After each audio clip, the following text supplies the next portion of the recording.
Podcast número 324. ¿Sabes lo que es un daño colateral? Un daño colateral se refiere a los daños no intencionales que se producen como un resultado secundario de una acción principal. Originalmente el término se usaba en contextos militares para describir la muerte, la lesión o el daño a personas inocentes o a infraestructuras destinadas a ser el blanco directo de un ataque. Pero esas estructuras terminan siendo afectadas debido a la proximidad o circunstancias del mismo. Sin embargo, con el tiempo el término se generalizó y se aplicó a diversos contextos para describir cualquier efecto secundario no deseado por una acción específica. Lo que estás viendo en las noticias en estos días acerca de esa guerra entre Palestina e Israel tiene que ver con esos daños colaterales. Para nosotros los cristianos, y lo entendemos muy bien porque respaldados a través de la historia, entendemos que Dios había prometido a Abraham y a Sara un hijo. Pero al no ver el cumplimiento inmediato de esa promesa, pues Sara fue la que le sugirió a Abraham que tuviera un hijo con su esclava egipcia, con Agar. Entonces Abraham decidió acceder a esa sugerencia y no tuvo problema con acostarse, tener relaciones sexuales con Agar, y de esa relación no aceptada por Dios nació Ismael. Más adelante, Sara y Abraham engendran a Isaac, y ahí tienes las dos naciones, Ismael e Isaac. Esa historia la encuentras en Génesis capítulo número 16.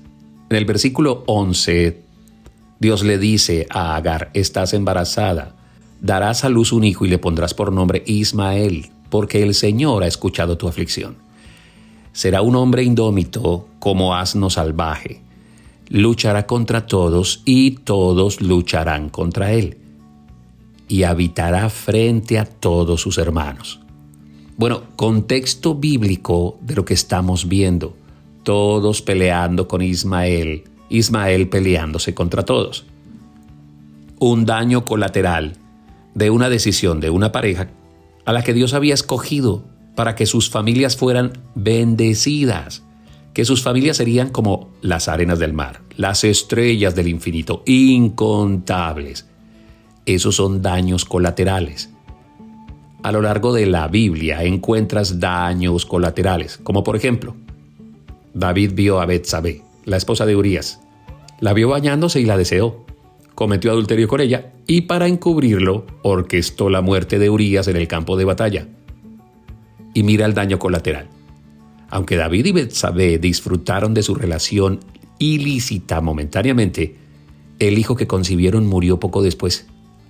Además, la familia de David sufrió conflictos, tragedias durante muchos años, incluido el levantamiento de su propio hijo Absalón. Daño colateral el día que Aarón decidió hacer un becerro de oro. Mientras Moisés estaba en el monte Sinaí, el pueblo se impacientó y le pidió a Aarón que les hiciera un ídolo. Aarón cedió a la presión y creó el becerro de oro. Y ahí viene el daño colateral. La idolatría desató la ira de Dios, lo que llevó a Moisés a romper las tablas de los mandamientos y a la eventual destrucción de muchos israelitas por su pecado. Bueno, pero además, daños colaterales entre José y sus hermanos, entre Sansón y su relación con Dalila, entre Acán y el botín de Jericó. ¿Recuerdan lo de Acán? Después de la victoria de Jericó, Dios había instruido a los israelitas para que no tomaran nada de la ciudad.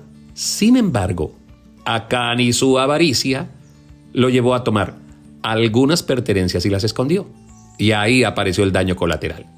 Debido al pecado de Acán, Israel sufrió una derrota en la batalla de Jai. Imagínate, por la decisión de uno, muchos murieron. Por el pecado de uno, muchos sufrieron. Porque su pecado no solo afectó su vida, sino también a la de su familia y a la de toda una nación. ¿Ves la decisión de uno y los daños colaterales? Un hombre decide invadir Ucrania. Uno. Por la decisión de ese uno, muchos mueren. Bueno, yo no sé, pero estoy viendo muchos daños colaterales con todo lo que está pasando en el mundo.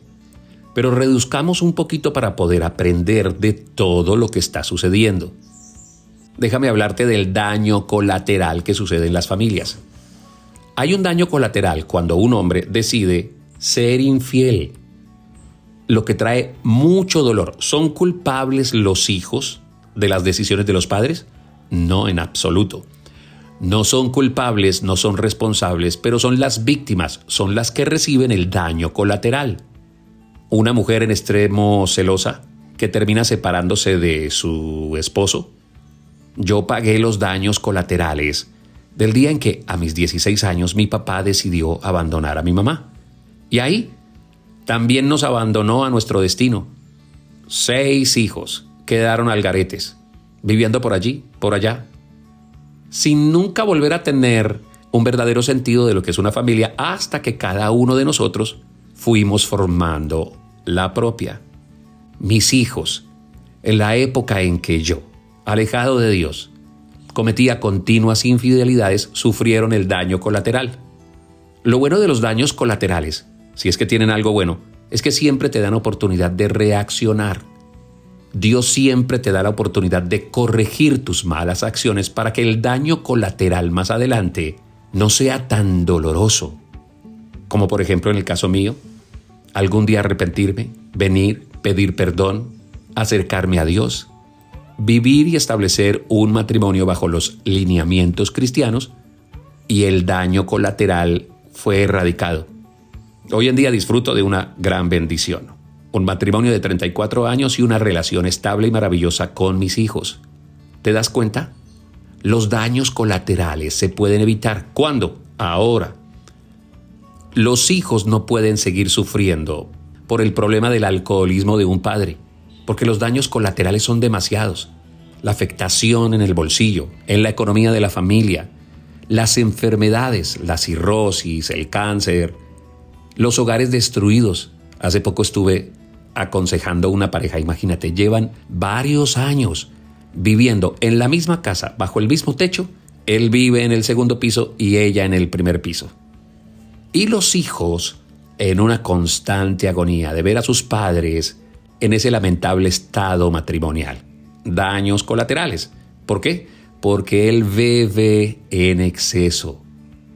Todas las decisiones que tú y yo tomamos en la vida tienen daños colaterales, afectan a personas inocentes, pero más adelante esos daños nos hacen recoger frutos amargos.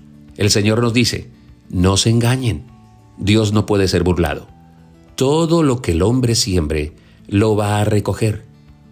Tú, en la situación en la que te encuentras actualmente, eres el resultado de las decisiones anteriores. Pero piensa esto, por las decisiones actuales, en el futuro estarás recogiendo frutos de dolor o frutos de bendición. Por eso, lo mejor es tomar las decisiones adecuadas en el hoy para evitar los daños colaterales.